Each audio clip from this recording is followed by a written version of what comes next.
Ashe.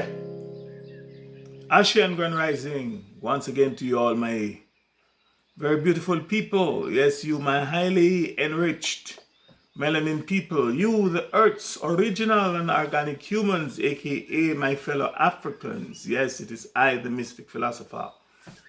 And yes, it is evident that I'm still here with you on this side of reality. Welcome back, or welcome forward, if you will, to the Mystic Peace talking again on the 15 minutes with I, the Mystic Philosopher. And this is episode 72. Can you imagine? It's 72. Now, the main topic of these series of talks, as you all know, those of you who have been listening to me, stress on the mind, or more correctly, the impact that this thing called stress has on the thing that we humans called mind.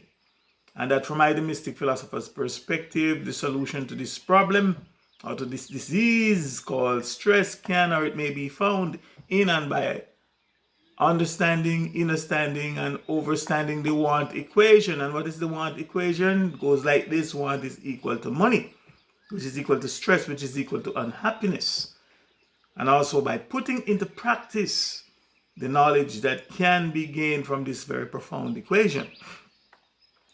And the quote that I'm using, and the quote that I've been and have been using for the past 72 plus episodes or talks, is from the Adamic Race History and Holy Book, in accordance to the 23rd Psalm and verse 1, that states, and I quote, "The Lord is my shepherd, I shall not want." And the emphasis here is placed on the command or the commandment, I shall not want. Now, in most of my previous episodes, I also asked that you please meditate on the want equation for yourself. Want, again, want is equal to money, which is equal to stress, which is equal to unhappiness. Look into it for yourself and see what you can, or what you may learn, or what you may derive from it for yourself. Evaluate it. Just take some time instead of watching some weird movie or this thing that doesn't enhance your knowledge, your happiness, your contentment, you name it. Just spend some time and, meditate on it. In other words, evaluate it and see for yourselves what you can learn from it, how it will make sense to you. And if it does, then apply it. If not, disregard it. In this episode 72, as it was in episode 70 and episode 71, I will continue to answer and share with you more of my perspectives on the questions that was raised in episode 69. And the questions were, and I quote, "Who is the beast? What is the beast? And what is the mark of the beast?" Please go back and watch those episodes if you think it makes sense, or you want to hear some more of my perspective on these things. You'll get a better understanding, and understanding while going through these later ones. Now, somebody also asked the question, the Mystic Philosopher, why do you say alien beast? And what exactly do you mean by saying and referring to Satan the devil as an alien beast and as the alien beast? Unquote. I said alien beast because he, Satan the devil, is not native to this, our melanin people, our Mother Earth. He's a stranger. And those of you who heard the monologue I did on one of my albums answering this question, by now familiar with this. My response: he's a stranger. He's a stranger to the earth. Satan and his host of devils are from another world, or another place that is external to this, our planet, and our Mother Earth, and possible a place that is external to this realm as well. A place that is external to this dimension and to this reality, this our reality. He is an interplanetary invader and a colonizer god. In fact, and to the best of my current knowledge, understanding, and overstanding, he is the chief interplanetary invader and colonizer god. Yes. And what do I mean and intend to say by interplanetary? Remember, this is not my language. You know?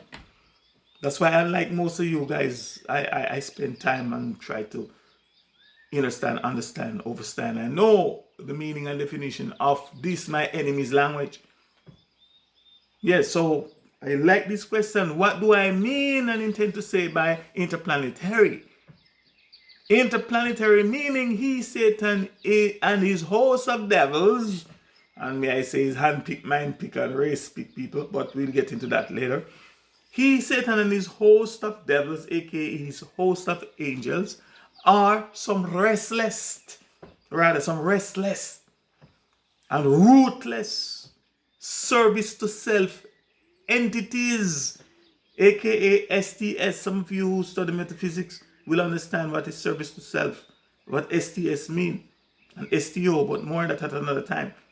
So he's a ruthless self to self. He and his cronies are ruthless self to self entities, aka STS, that violently traverse the universe within this dimension and possible within other dimensions and between planes, and to which they may forcefully and deceptively gain access, planes to which they may forcefully and deceptively gain access, and thereby bringing evil and causing nothing but trouble to the consciousness, to the awareness, and to the inhabitants of those spaces, or of the spaces that they have invaded. Now, I know some of these are strange ideas to you guys, and we talk about things. You won't hear these things in your church. Come to the Mystic Philosopher, you'll get another perspective, or listen and get another perspective that you can build on and think about for yourself. And what do I mean and intend to say by colonizer? I hear that word thrown around a lot. Let's look into it. To answer this question and for you to get the full knowledge, understanding, and overstanding of what I, the Mystic Philosopher, am talking about. Now, please let me break down the word colonizer for you. Here we see that the root of the word colonizer and colonize, at the root is the word colon. C-O-L-O-N. I want you to follow me. You can check your dictionary too while you follow me. I'm not making these things up. If you check the etymology and meaning of the word colon, you will see that other than the fact that in English grammar, it means a punctuation mark. In fact, to be precise, please let me quote what it means from one etymology dictionary for you. It means, and I quote, a punctuation mark consisting of two dots, one above the other, used to mark grammatical discontinuity, less than that indicated by a period. Unquote. Now, from this said dictionary, you will also see where the word colon is defined as a limb, or as a member, aka as an organ. A limb or a member, as in a limb or a member, organ, if you will, of or in our physical body. A limb. Cut off a limb, cut off a hand, cut off a foot. You know what I'm talking about.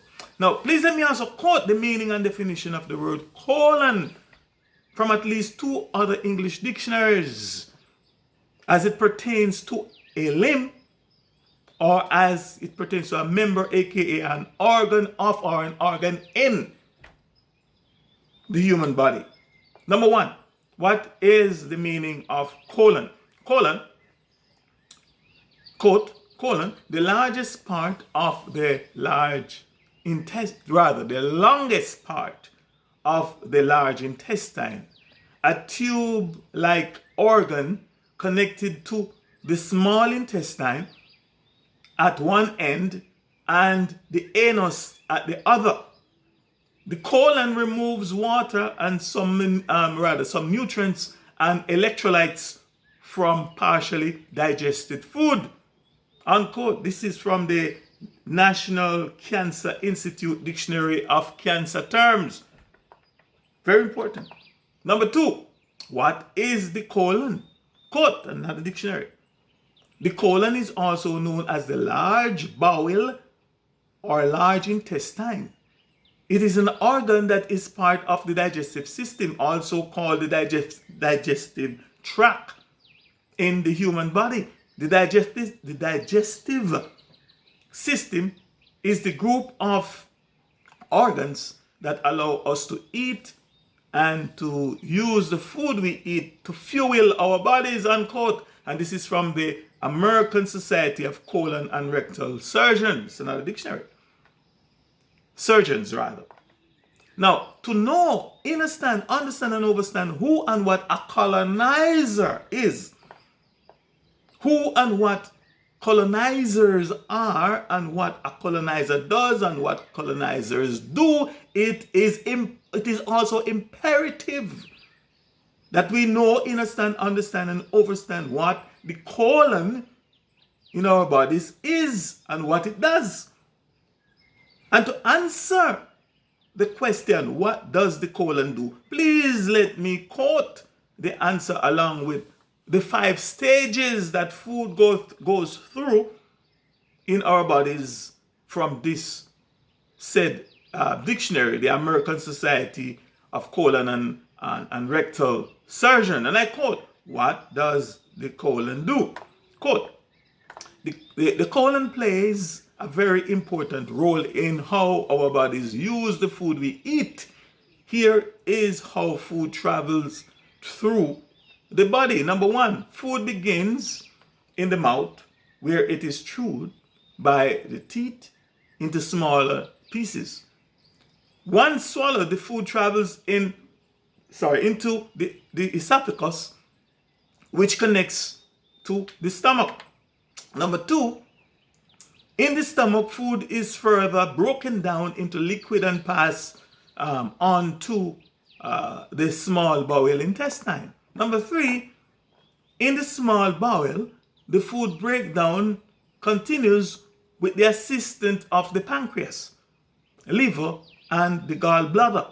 Here is where all the important vitamins and nutrients in food are absorbed. Number 4, what is left over, which is mostly liquid, then moves into the colon. The water is absorbed in the colon. Bacteria in the colon break down the remaining material. Then the colon moves the leftover material into the rectum.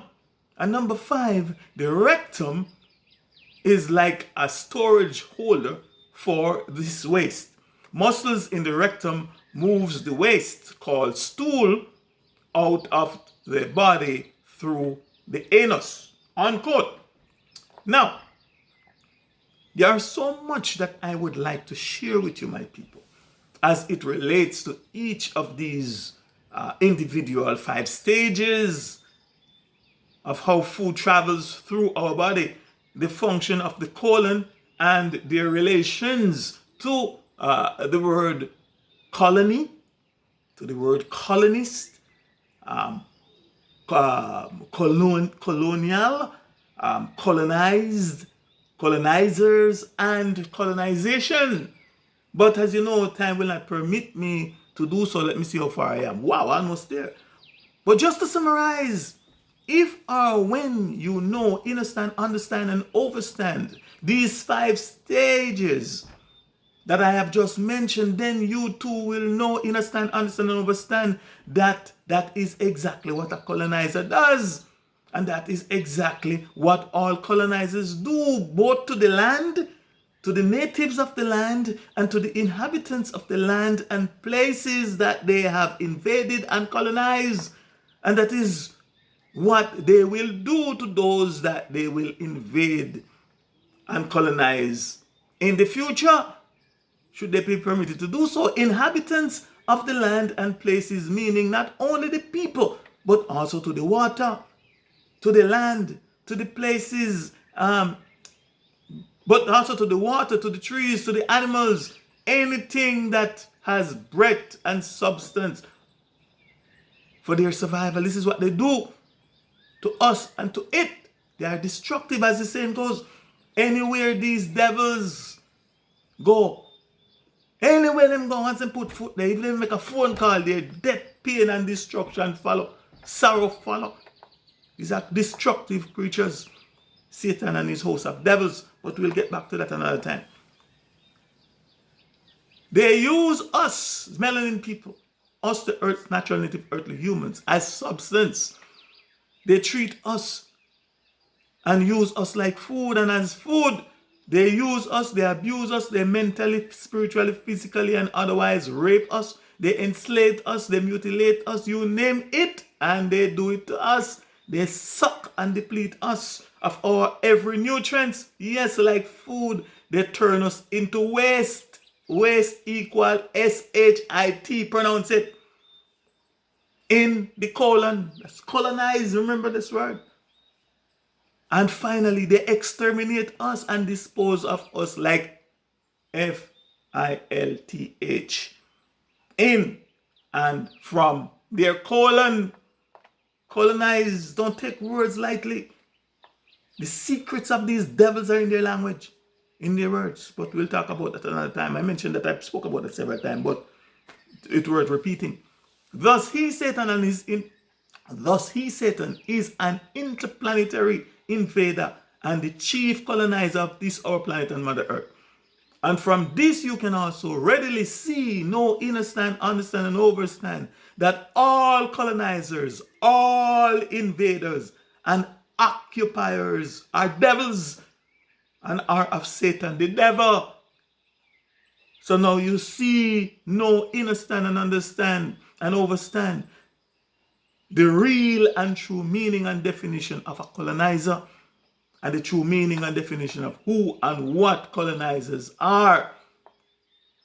That they are devils and nothing good can come of them, and nor can we expect nothing good of them. Them meaning these devils, the devil Satan and his host of devils. If by now you know whom I talk, then you have a problem. And so in the interest of time, my dear beloved people, I know I've gone over. I think I should just pause here for now, for today, and ask that you please join me for when next I'm talking again, possibly in episode 73, where I know I will continue sharing more of my perspectives and insight on the magical, remember I'm still there, the magical, mystical, and metaphysical aspect of the word want, and the command and commandment, you shall not want. For I shall not want, you shall not want, we shall not want, and nor should we be found wanting. In the meantime and between time, please let me again remind you, my people, that yesterday is history. It too is dead and gone. No more to come back. Tomorrow is a mystery. It too may never come. But today is a gift, which is why we call it the present day. And so I'm hereby imploring you. I implore you to live for today. And by live, I mean to claim your natural birthright. And just in case you, my melanin people, do not know, or you do, you may have forgotten what that is. It is your happiness and full joy today. And let's hope for tomorrow, because it too may never come. You say, hey, anyway, I don't want to get there now. I'm running over to time. It may never come. Neither for you nor for I, the Mystic Philosopher. So thanks again for your time. Thanks for listening. I am the Mystic Philosopher. Ashe. Ashe. Ashe. I accept.